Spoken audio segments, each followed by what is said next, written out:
Hi friends, இன்றைக்கி வந்து டே 3 நம்மளோட நெல் நாற்று வந்து எப்படி இருக்குதுன்னு பாருங்கள். ஸோ வந்து நாற்று வந்து கொஞ்சம் கொஞ்சமாக வந்து முளைக்க ஆரம்பிச்சிச்சு. இங்கே பாருங்கள்.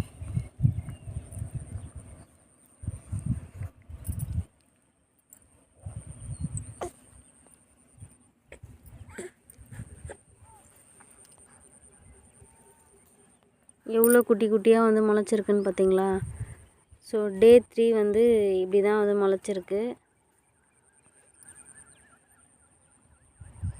இதில் நாயெலாம் வேறு இறங்கி நாசம் பண்ணி வச்சுருக்கு ஃப்ரெண்ட்ஸ்.